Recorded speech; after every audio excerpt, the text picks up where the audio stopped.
오늘은 비로소 여호와의 이름을 불렀더라 라는 제목으로 저희가 창세기 4장을 같이 나누겠습니다. 우리가 매주 주일에 받는 주보에는 무엇이 써 있습니까? 예배 순서가 써 있습니다.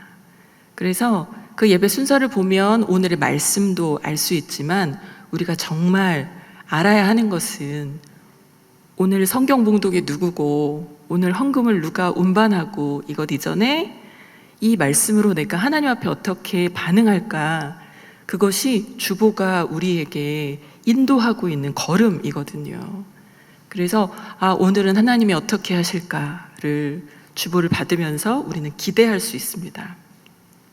왜냐하면 예배는 우리가 하나님이 말씀하신 것들을 그냥 넋놓고 앉아서 그냥 듣기만 하는 것이 아니라 예배의 순서가 있잖아요. 혹시 왜 이렇게 길지? 이렇게 생각이 될 때가 있지 않습니까? 예배 순서를 보면. 그런데 이 예배 순서는 다 목적이 있는 거였어요. 그리고 이 순서는 가만히 따라가는 것이 아니라 하나님이 우리에게 말씀하시면 성도가 화답하고, 또 하나님이 우리를 인도하시면 감사하고, 그런 주고받는 소통의 장면입니다. 그래서 예배 안에는 하나님과 우리의 교제가 충만한 것, 그것을 표현한 것이 주보라고 할 수 있습니다. 굉장히 중요한 종이겠죠? 굉장히 소중한 종이죠? 그런데 우리가 예배의 순서를 잘 이해하고 있지 않으면 우리가 주일에 일어나는 일이 무엇인지 잘 캐치하기가 어려운 것 같습니다. 사회자가 앞에 나와서 예배를 선언하고, 그리고 나면 우리가 무엇을 하나요? 선언하고 나면 성가대가 찬양을 하죠. 우리를 대신해서 하는 거기 때문에 사실 우리도 하고 있는 거죠. 하나님이 예배를 열어주시면 감사합니다. 그리고 나면 오늘 우리가 무슨 말씀을 들을 것인지 말씀이 선포되죠. 그럼 또 거기에 대해서 우리도 찬양을 하고 기도하면서 기대합니다. 그리고 또 성가대가 우리를 대표해서 또 찬양으로 하나님께 영광을 올리죠. 그리고 나면 설교를 통해서 하나님이 하시는 말씀을 듣습니다. 듣고 나면 우리가 뭐 하나요? 듣고 나면 이제 우리가 주차를 어디에 했는가, 빨리 나가야 되겠다, 이런 생각을 하는 사람들이 종종 있을 수 있는데, 설교를 듣고 나면 우리는 들은 것에 대해서 찬양으로 화답합니다. 그리고 나서 여러분, 축도할 때 가운데 축도라고 써 있고 혹시 점점점 하고 뭐라고 써 있는지 기억나세요? 축도할 때 우리는 결단을 합니다. 왜냐하면 하나님이 주신 말씀을 이제 붙잡고 나는 저 본당 문을 나갈 때는 말씀을 받은 자로 나가기 때문이죠. 근데 결단 옆에 여러분, 결단과 뭐뭐라고 써 있는지 혹시 아세요? 맞습니다. 결단과 파송이라고 써 있어요. 우리가 결단하고 나면 이제 담임 목사님이 축도하시는 것을 받으면서 그 사람으로 이제는 파송이 되는 겁니다. 그래서 저 문을 나갈 때 그렇게 살겠다고 결심하면서 목사님께 악수도 하고 사역자들이랑 인사도 하고 하이파이브도 하면서 난 그렇게 살겠노라, 사실 그 마음으로 나가는 것이 거기까지가 예배죠. 축도할 때 들썩들썩하면서 나갈 준비를 이미 하고 있어야겠습니까? 우리는 진짜 예배가 하나님이 나에게 주신 말씀으로 살겠다고 다짐하는 것, 그 사람이 되겠다고 주님께 매달리는 것이 진짜 예배를 드린 사람이거든요. 그래서 우리가 주일에 또 수요일에 새벽에 이렇게 예배를 드리러 왔다는 거는 그냥 내가 하고 싶은 거 막 기도하고 찬양하고 간다는 것이 아니라 이제 하나님이 나를 채우신 걸로 내가 그대로 사는 것까지 이어지겠다는 결단이 있습니다. 우리 아이들도 어려서부터 이 예배를 알아야 되지 않겠습니까?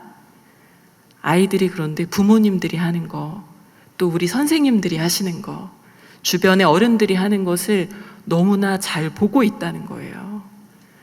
그래서 특별히 우리 자녀가 있으신 부모님들은 정말 예배를 말로 가르치는 것이 아니라 실제로 함께 예배를 드리면서 그렇게 보여주시기를 간절히 바랍니다. 제가 유아부를 같이 할 때 4살, 5살 성도들이 우리가 교회나 예배에 대해서 이렇게 나누면 물어보지 않아도 막 이야기했어요. 우리 아빠는 찬양을 안 해요. 이런 식으로 아이들은 다 관찰하고 배우고 있었다는 것이죠. 여러분, 우리가 예배를 귀하게 여길 때 우리의 다음 세대도 그렇게 할 거라고 믿습니다. 우리가 무엇을 전수해야 할까요? 우리가 하나님을 어떻게 사랑했는가, 그것을 반드시 전수해야 합니다. 그런데 무엇이 우리를 자꾸 예배하기를 어렵게 만들까요? 오늘 4장 말씀을 통해서 혹시라도 수동적이었던 우리 예배가 있다면 한번 돌아봤으면 좋겠습니다. 우리가 4장 25절만 한번 다시 읽어보겠습니다. 시작. 아담이 다시 자기 아내와 동침함에 그가 아들을 낳아 그의 이름을 셋이라 하였으니 이는 하나님이 내게 가인이 죽인 아벨 대신에 다른 씨를 주셨다 함이며. 원문으로 25절을 그대로 보면 이 25절이 갑자기 나온 것이 아니라 앞에 있었던 어떤 상황들의 결과로 그래서 25절이 나왔다고 그렇게 표현이 되어 있어요. 그래서 아담이 아들을 낳았는데 다시 아내와 동침하여 셋이라는 아들을 낳았다고 하잖아요. 다시 낳았다는 것은 그 앞에 4장 혹은 1장에서부터 4장의 흐름 속에서 다시 봐야 할 부분이 있다는 겁니다. 우리가 아는 것처럼 가인과 아벨, 정말 아담과 하와의 그 가정에 굉장히 비극적인 사건이 있었는데요. 이 셋은 누구를 대신해서 왔다고 하나요? 가인이 죽인 아벨 대신이라고 하죠. 셋이라는 이름은 그걸 원어로 풀면 대신하다라는 뜻도 있고 지명했다라는 뜻도 있어요. 그리고 부여했다라는 뜻도 있습니다. 무엇인가가 다시 대신해서 부여돼서 지명이 되었다는 뜻이 다 들어있는 것이죠. 그렇다면 가인이 죽인 아벨 대신이라는 것은 아벨로부터 왔어야 되는 무엇이 이제 세대계로 그렇게 이어졌다는 겁니다. 가인은 어떤 사람이었어요? 가인이라는 이름 자체가 하와가 가인을 낳고 내가 드디어 아들을 낳았다, 득남했다, 성취했다 라는 뜻이었거든요. 그런데 그들이 제사를 드리다가 사건이 터졌죠. 하나님께서 아벨과 아벨의 제사는 받으셨는데 가인과 가인의 제사는 받지 않으셨던 거죠. 그리고 그 마음의 분노를, 그 죄를 다스리지 못하고 어떻게 됩니까?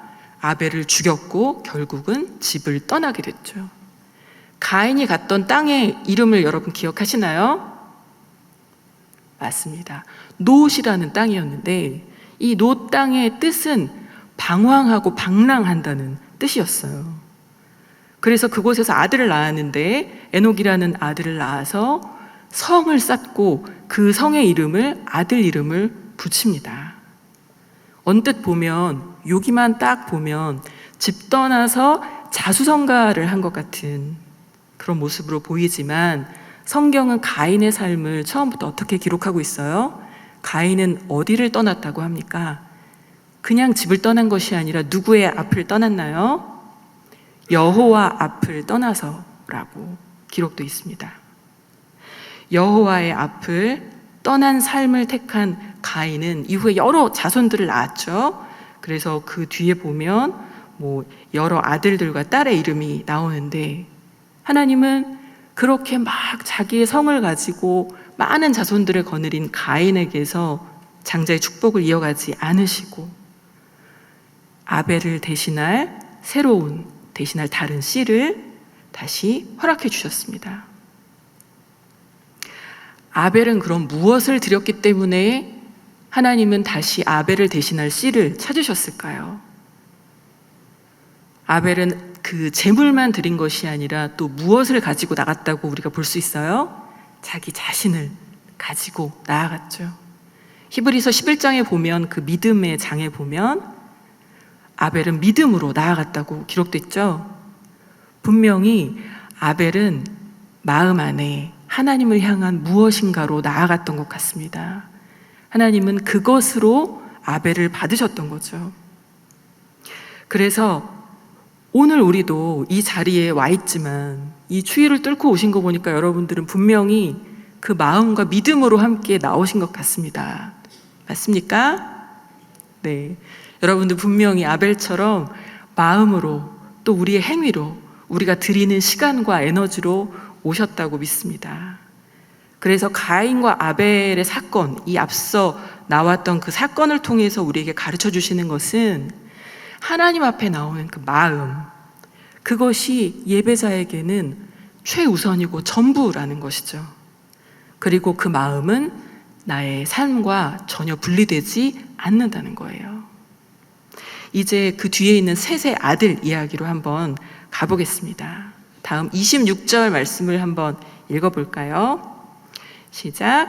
셋도 아들을 낳고 그의 이름을 에노스라 하였으며 그때 사람들이 비로소 여호와의 이름을 불렀더라.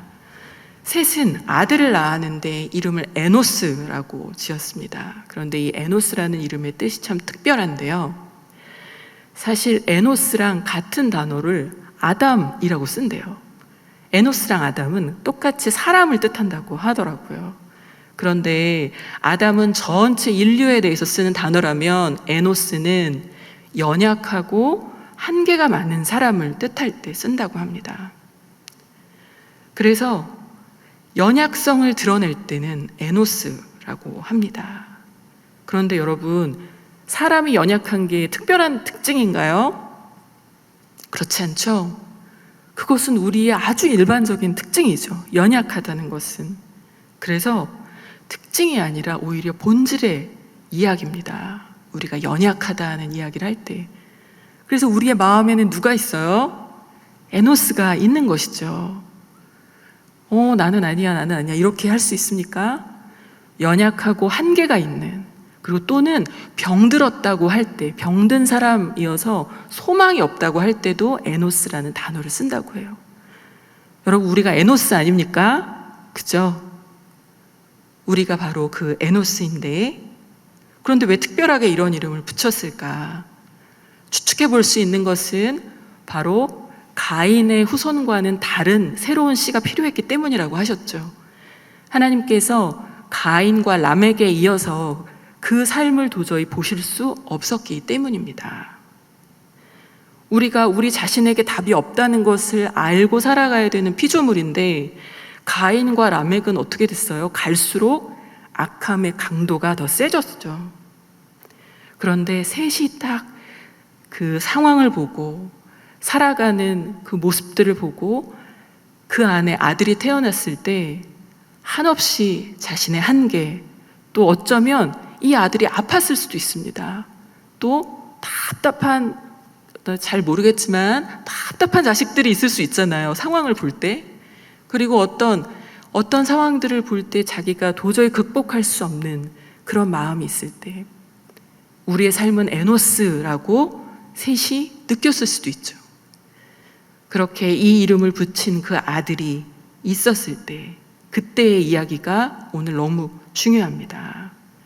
그래서 셋의 이야기, 에노스가 태어나기 바로 직전의 그 상황을 조금만 더 보겠습니다. 바로 라멕의 이야기인데요.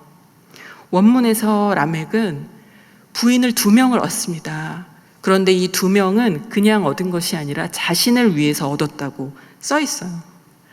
그리고 자녀들이 쭉 나오는데 자녀들의 이름을 한번 보니까 야발은 낙농업의 조상이 됐고 또 유발은 음악이나 문화의 조상이 됐습니다. 또 두발가인은 철기구의 조상이 됐고 그 누이 나아마의 이름은 겉으로 보이는 것의 아름다움, 그것에 대한 찬사였어요. 이렇게 자식 자랑을 할 수 있는 이 라멕이 자기 아내에게 노래처럼 막 선포하고 있는 내용을 보니까 여러분 어떤지 한번 24절은 같이 읽어보도록 하겠습니다. 24절 시작. 라멕이 가인을 위하여는 벌이 7배일진데 라멕을 위하여는 벌이 77배이리로다 하였더라. 라멕이 무엇을 했나요? 라멕을 어떤 상처를 입힌 사람을 자기가 죽였다고 하는데 그 상처를 입힌 사람이 누구였어요? 소년이었다고 23절에 써 있습니다. 나의 상함으로 말미암아 소년을 죽였다고 나와 있어요. 그런데 그 뒤에 24절에 나온 가인을 위해서는 7배인데 자기를 위해서는 막 얘기하잖아요. 이 말은 누구의 말을 인용한 겁니까? 하나님께서 가인에게 긍휼을 베푸실 때 하셨던 말이죠.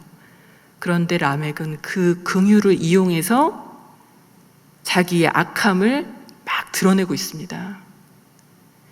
이 시대가 됐더니 이 악함이 강하여져서 이제는 여호와의 앞을 떠난 세대들은 생명에 대한 것, 진리에 대한 것, 긍휼과 은혜에 대한 것을 볼 수 없는 세대가 됐다는 것이죠. 그 뿌리가 어디에 있습니까? 여호와의 앞을 떠났다는 것에 있습니다. 그래서 라멕은 하나님보다 무엇을 먼저 보게 됐어요? 자기 상처를 먼저 보게 되죠. 자기가 당한 요만한 것을 자기는 살인을 하면서 이야기하게 됩니다. 사람들은 가인을 통해서 우리에게 주셨던 하나님의 교훈을 빨리 깨달았어야 되는데 라멕까지 올 때까지 그 사회는 이렇게 악해졌던 것이죠. 그래서 하나님은 가인을 통한 계보에서 더 이상 소망을 두지 않으셨고 다른 씨를 주시면서 새로운 길을 나아가고 있습니다.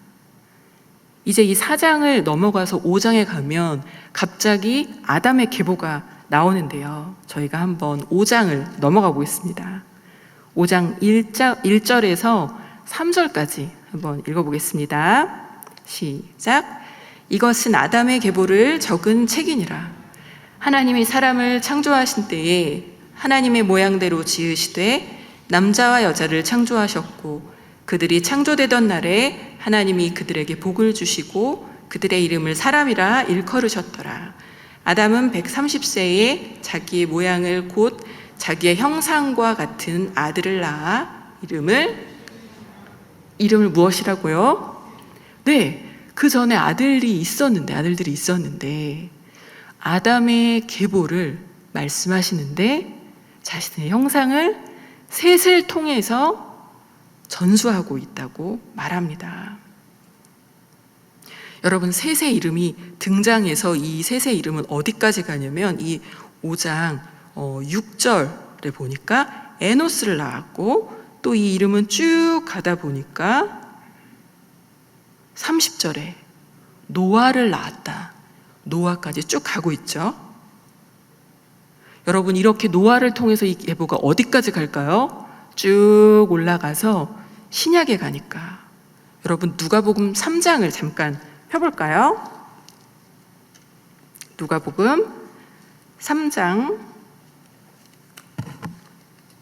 23절을 같이 보겠습니다.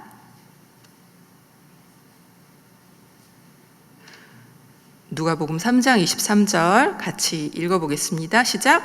예수께서 가르치심을 시작하실 때에 30세쯤 되시니라. 사람들이 아는 대로는 요셉의 아들이니 요셉의 위는 헬리요 하면서 쭉 이제 예수님의 족보가 거꾸로 올라가기 시작하죠. 이렇게 올라가서 맨 마지막 절 38절을 같이 읽어보겠습니다. 시작. 그 위는 에노스요 그 위는 셋이요 그 위는 아담이요 그 위는 하나님이시니라. 여러분, 거슬러 올라가는 족보에서 너무나 확실하게 예수님이 누구를 통해서 이어져 오셨다고 합니까? 에노스, 그 위에 셋, 그리고 아담, 하나님. 이렇게 밝히 우리에게 알려주고 계십니다. 구원의 역사는 이렇게 아담으로부터 셋을 통해서 우리에게 이어졌어요. 그런데 셋이 낳은 그 에노스가 연약하고 유한하고 너무나 한계가 많은 절망스러운 것밖에 없는 우리의 본질을 막 이야기하면서 시작을 합니다. 그 길을 통해서 예수 그리스도가 오신다는 거예요. 그런데 그때 절망만 하고 끝나는 게 아니라 그 절망에서 했던 반응이 있습니다. 어떻게 했는지 한번 볼까요? 우리가 다시 4장 마지막 절로 와서 그때의 사람들이 비로소 어떻게 합니까? 여호와의 이름을 불렀더라. 여호와의 이름을 불렀다는 것은 직역하면 도움을 청했다는 뜻이고, 또 이름을 불러서 그에게 말을 건다는 겁니다. 이름을 불러서 그와 교제하고 그에게 구체적인 것을 말하고 함께 나눈다는 뜻이에요. 여호와 하나님 부르고 잃어버리는 게 아니라 여호와 하나님하고 그 대답을 듣는 거예요. 그리고 제가 이것 때문에 왔습니다. 그리고 온 이유에 대해서 주님의 말씀을 듣는 거예요. 그 교제가 이루어졌다는 뜻으로 비로소 여호와의 이름을 불렀다라고 합니다. 사람이 스스로 나약함을 깨닫고 이제 피난처를 찾기 시작하고, 그리고 이제 이 삶 가운데 하나님을 두려워하기 시작한 것, 그 사람들을 통해서 하나님이 이제 구별하기 시작했다는 거죠. 새로운 세대, 진짜 하나님의 약속이 이루어져야 될 그 계보를 셋과 에노스를 통해서 시작하고 계십니다. 이제는 내가 누구를 바라보고 살아야 되는지 사람들은 의지하고 결단하기 시작했어요. 비로소 이제는 그 모임을 시작한 겁니다. 그런데 여기 나온 이 비로소 사람들이 여호와의 이름을 불렀다라는 말에는 다 함께 그렇게 했다는 뜻이 들어있거든요. 이제 공예배가 시작됐다는 거예요. 함께 우리가 공동체로 하나님을 바라보기 시작했다는 뜻입니다. 그래서 하나님의 이름과 연관돼서 그의 이름을 불렀다고 할 때는 여기에는 찬양하고 예배한다는 뜻이 같이 들어있습니다. 우리가 같이 지금 수요일에도 예배를 이렇게 드리고 있는데요. 이 예배는 바로 에노스 때의 회복을 통해서였습니다. 우리가 약하고 또 제한이 있는 유한한 사람이었기 때문에 우리는 누군가를 항상 의지해야 되죠. 그런데 우리가 가인처럼 여호와 앞을 떠나면 그 땅은 계속해서 방황하면서 자기가 자기를 위해서 성을 쌓아야 됩니다. 자기를 위한 삶을 택해야 되죠. 그래서 그 삶에는 예배가 너무나 어렵습니다. 의지할 만한 것들이 자꾸 보이고 거기에 우리가 마음의 중심이 옮겨가면 우리는 예배를 드리기가 너무 어려운 거예요. 찬양이 안 나옵니다. 그리고 말씀이 안 들리고 기도가 막히고 하다못해 우리 마음에 하나님에 대한 갈망보다 누구를 미워하는 마음이 더 크면 어떻게 되나요? 예배를 드릴 수가 없어요. 그 분노 때문에. 우리는 그렇게 약한 사람들이죠. 그래서 만약에 어떤 분노가 우리를 막 사로잡을 때는 어떻게 해야 될까요? 이렇게 분노할 수 없는 나를 주님 앞에 의지하면서 다시 또 여호와의 이름을 불러야 되겠죠. 그 자리에서도 우리는 여호와의 이름을 부를 수가 있습니다. 라멕처럼, 가인처럼 우리가 뭔가 할 수 있다고 말하는 존재에게는 여호와의 이름을 부를 수 있는 힘이 없다는 것이죠. 그런데 오히려 연약하고 그리고 나의 한계를 아는 사람들에게는 그 자리가 하나님의 이름을 부를 수 있는 은혜의 자리가 됩니다. 결국 여호와를 간절히 부르는 자에게는 우리가 예배 안에서 순서를 통해서도 확인한 것처럼 주님 하고 나와서 우리가 예수 우리 왕이여 이곳에 오소서, 본당에 오시라는 게 아니라 나에게 오시라는 거죠. 여러분 그런 마음으로 찬양 시작하십니까? 예수 나의 왕이여 나에게 오소서라는 마음으로 부르는 겁니다. 그래서 나의 마음의 보좌에 앉으셔서 좌정하사 나를 다스려 달라고 그렇게 고백하면 예배가 선언되는 겁니다. 내가 오겠다, 내가 너를 만나겠다라는 주님의 결단이 시작되시는 거죠. 주님이 그렇게 하시겠다고 하면 그 자체가 약속이라는 것을 여러분 아십니까? 내가 그렇게 하겠다라고 하면 반드시 하시잖아요. 그래서 주님은, 하나님은 작정하고 오시는 거예요. 그렇게 예배가 시작됩니다. 그리고서 우리가 간절한 마음으로 주님께 기도하면서 나아가면 주님은 우리에게 성경 봉독을 통해서 내가 오늘 너에게 주는 말씀은 하는 거죠. 여기서 대표로 읽는 분들을 통해서 우리는 나에게 주시는 말씀으로 그것을 붙잡아야 됩니다. 여러분 그렇게 하고 계신가요? 네. 왜냐하면 나는 약하니까요. 나는 한계가 있으니까요. 내 발로 저 본당문을 나갈 때 나는 똑같으니까요. 그러니까 어떻게 해야 될까요? 오늘 나를 새롭게 하실, 나를 건져주실 말씀을 반드시 붙잡고 나가야 합니다. 그렇게 채워진 것으로 나는 월요일부터 살아가야 되죠. 그렇게 하고 나면 부르는 모든 찬양마다 주님 이것이 나의 고백입니다라는 마음으로 불러야 합니다. 그렇게 내가 주님을 높여드리면 그 높아지시는 주님은 내가 너의 삶에서도 그렇게 높아질 것이다. 기쁘게 받으시고 찬양과 예배 그리고 나의 삶을 아벨처럼 같이 받으십니다. 여러분이 예배에서 주님이 우리를 받으신다는 것이 얼마나 놀라운 일인가요? 여러분 그 감격이 있으십니까? 네. 여러분 예배를 드릴 때에 감격이 있어야 우리 삶에도 그 감격이 옮겨지지 않겠습니까? 그죠? 도대체 어느 기도원에 가야 감격이 있을까요? 바로 내가 지금 앉아있는 바로 이곳입니다. 내가 여호와 이름을 부르는 곳이 감격이 시작되는 곳이죠. 그곳에 하나님은 비로소 그때의 여호와 이름을 부르는 자에게 화답하시는 분입니다. 주보에 써 있어요. 그래서 설교하면서 40분, 50분을 주님이 우리에게 막 말씀하시죠. 그때 어떻게 해야 되겠습니까? 우리가 그것을 부여잡아야 합니다. 그리고 결단의 기도를 드리잖아요.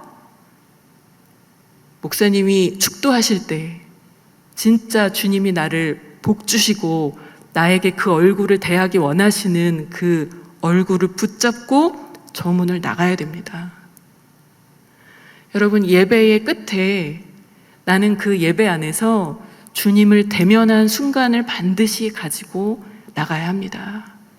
비로소 여호와의 이름을 부르는 것, 그것은 우리가 어떠함에 달려있지 않고 내가 여호와를 부르는가에 달려있는 것이죠.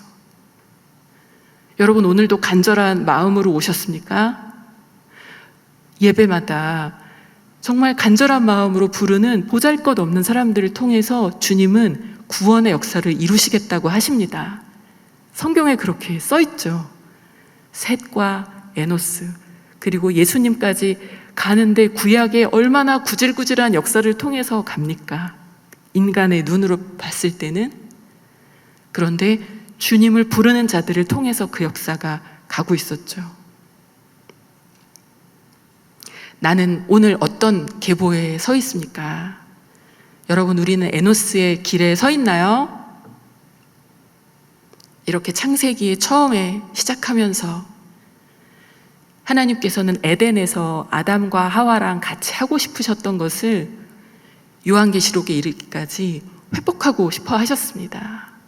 요한계시록에 가면 예배가 회복되면서 끝나잖아요. 그런데 그 일이 지금 사실 주일마다 우리에게서 일어난다는 것이죠. 모든 부서에서 이 일이 일어나야 되는데 우리 자신이 너무 혹시 제한하고 있지 않나요? 그죠? 예배 분위기는 요 정도야 라고. 여러분 더 자유롭게, 더 주님 앞에 진짜 마음으로 더 적극적으로 예배 드리셔도 됩니다. 우리가 주님 앞에 나아가는 거, 그 모습을 가지고 뭐라 할 사람이 없습니다. 그래서 처음에 에덴에서 있었던 주님과 사람과의 교제가 오늘 우리가 주일마다 여는 그 주보 안에 주보만 봐도 충만한 거예요. 나는 너랑 그렇게 대면하고 싶다라고 하시기 때문에. 그리고 나는 너를 채워서 월요일에 내보내고 싶다. 네가 그렇게 살도록 나는 도울 거다라고 예배를 선언하는 거예요. 예배라는 것 자체가, 그죠? 하나님이 나를 만나시겠다는 거기 때문에요. 에노스를 통해서 오늘 우리가 연약하고 한계가 있어도 주님은 주님의 일을 멈추지 않으신다는 것을 보게 됐습니다. 오늘 이렇게 수요예배에 와서 예배드리시는 여러분을 통해서 에노스의 계보가 예수 그리스도의 길이 지금도 계속되고 있죠. 여러분의 일상적인 자리도 우리가 우리의 마음과 예배를 같이 드리는 사람이면 그것이 흘러갑니다. 설거지를 하다가도 주여! 하고 주님을 부르면 우리는 그 자리가 예배 드리는 자리죠. 운전을 하다가도, 회사에서도, 컴퓨터 앞에서도, 가족들과 같이 있는 시간에서 방바닥을 닦다가도 그 자리에서 주여를 부르는 마음이라면 그곳이 바로 여러분들에게 예배로 하나님께서 받고 계실 겁니다. 여러분, 우리가 주님의 이름을 사모할 수 있는 마음을 계속 가진다는 것이 얼마나 복이 되는 일인가요? 그런데 우리가 연약하고 한계가 있을 때 우리는 그 길에 더 빨리 갈 수 있다는 겁니다. 그래서 우리 마음을 들여다볼 때 어쩔 수 없이 만나는 그 연약함을 거기 머물지 말고 우리가 주님의 이름을 부르도록 합시다. 오늘도 그렇게 우리가 기도해야 되겠죠? 우리가 그 마음으로 하나님 앞에 내가 오늘도 여호와를 부릅니다 라는 마음으로 함께 이 말씀을 놓고 기도하겠습니다.